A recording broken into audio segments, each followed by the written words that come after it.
Hi everyone, it's Justine. When you think of a woman you know who has great style, what is it about her that works so well? Somebody with great style doesn't necessarily spend more than anyone else.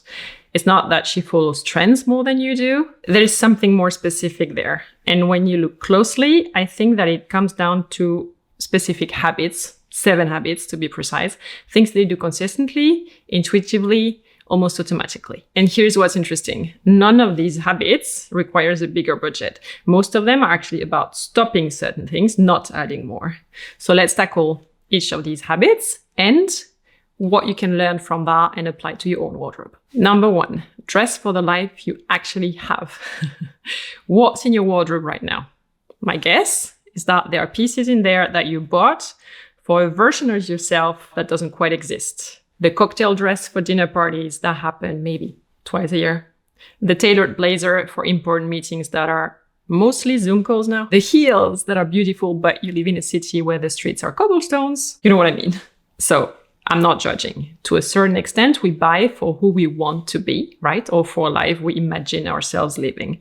But that wardrobe doesn't serve the life we actually have. And when getting dressed in the morning, we need pieces that work for this life. Women with great style are very honest about this. They look at the actual week, Monday to Sunday, and they ask, what do I genuinely need to get dressed for? The result is a wardrobe that serves their real life, not their aspirational life. And they can get dressed in 5 minutes because everything they own is relevant. So what can you take away from this?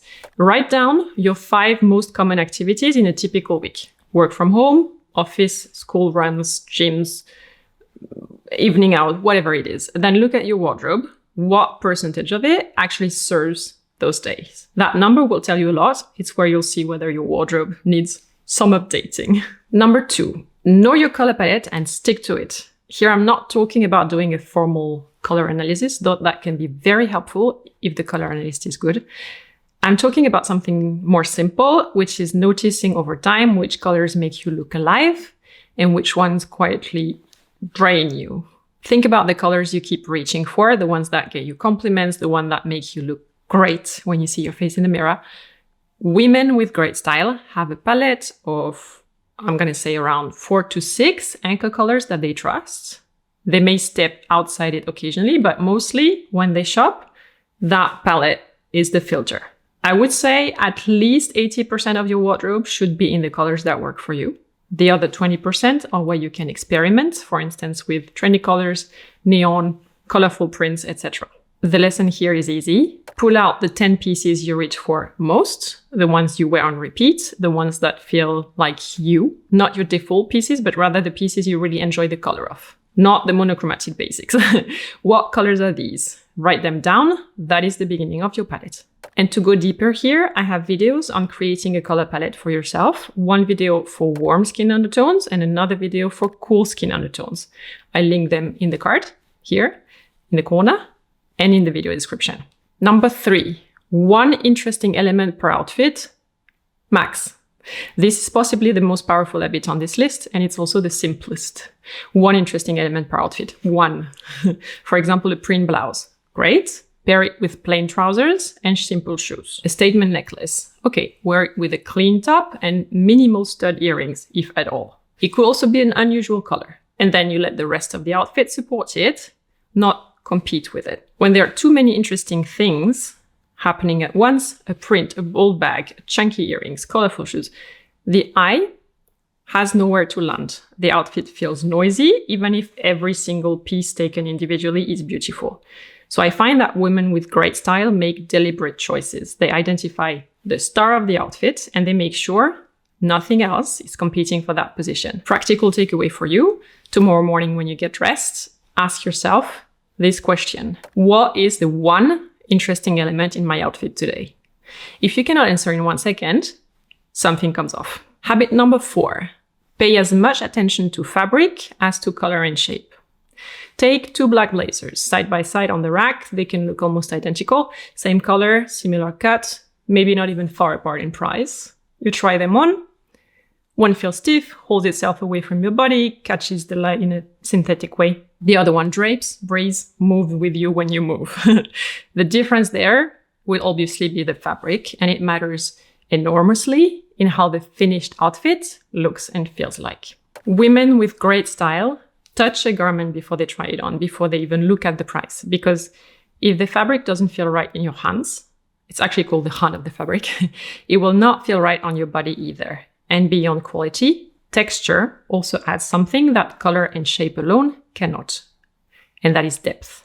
A monochromatic outfit, which includes 3 different textures, let's say cashmere, linen, and leather, will always look and feel more luxurious overall. The same 3 pieces in one same synthetic jersey is boring. It's missing something. To apply this to your own style, next time you're in a shop, touch first. Before the brand, before the price, before trying it on, let the fabric give you the first answer. If it doesn't feel good in your hands, put it back on the racks. No regrets. Number 5. Never wear something physically uncomfortable. This one sounds so obvious, it barely seems worth saying. Bear with me. Many women wear things that don't physically work on their bodies. Too tight at the waist, too restrictive across the shoulders, shoes that start pinching after 20 minutes, low-waist jeans with a curvy bum, and then you have to hold them up when you sit down. You know what I mean, right? Relatable, everything. They keep wearing them because they love the pieces, in theory, or because it was expensive, or because it fits their aspirational self, rather than the body they actually have right now. The problem is, discomfort shows in how you hold yourself, in the way you sit, in how often you tug at the waistband, or you have to adjust a strap. A slightly too tight waistband changes your posture. Shoes that pinch change the way you walk. Other people can see this, even if they cannot always name it. They can tell that you're not fully at ease in what you're wearing, which is the opposite of great style. Women with great style make a clear distinction. A garment I'm not used to yet can be worth keeping, giving it time. But a garment that simply does not work on my body is a no, any day. The takeaway for you, I call it the sit-down test. Do a sit-down test before you buy anything, especially trousers, a fitted skirt, or a structured jacket, something with tailoring. Sit in the fitting room, see how it feels. Good sitting rooms should all have a stool or a chair. That's my opinion. Can you breathe? Can you cross your legs? Can you lean forward comfortably? If no, leave it. It will not get better once you own it, unfortunately. Number 6, investing in the endpoints. The human eye travels in a specific order. First, it goes to the face, which means it takes in your earrings, your neckline, your collar.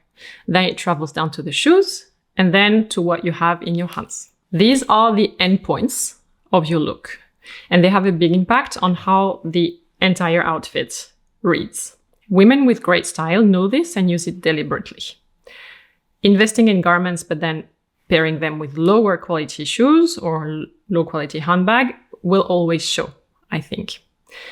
One pair of shoes you genuinely love, one nice bag, are things that will do more for you and for how you present yourself than 10 average garments.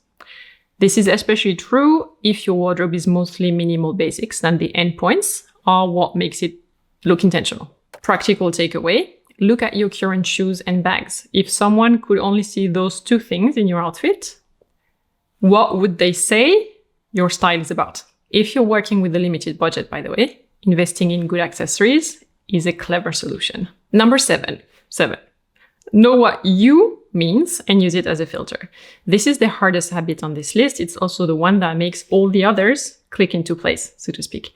Women with great style have a very clear internal sense of what belongs in their wardrobe and what does not. It's not a rigid rule book, it's more a filter. When they're standing in a shop or shopping online, the question is not, is this nice? Or is this on trend? The question is simply, is this me? That question sounds easy. It's not.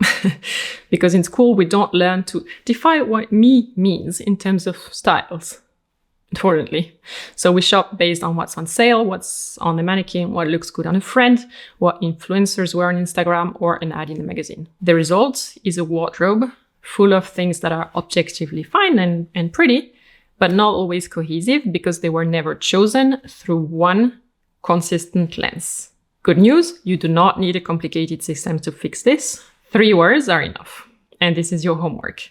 Describe your style in 3 adjectives. Write them in the comments down below. And then every time you go shopping from now on, make sure that what you buy matches your 3 words. To go deeper, building this sense of what is you, clearly enough to use it as a filter, is exactly what my Timeless Style series is designed for. It's a free email course. It's 7 lessons, 1 per day, delivered straight to your inbox. If you're curious to improve your style, you can sign up at justineleconte.com/timeless course, and you'll receive the first lesson immediately. If you found this video useful, a thumbs up helps the video reach more people through the algorithm. So thank you so much. And don't forget to subscribe to this channel if you watched until here. I'll see you in the next one. Take care. Bye.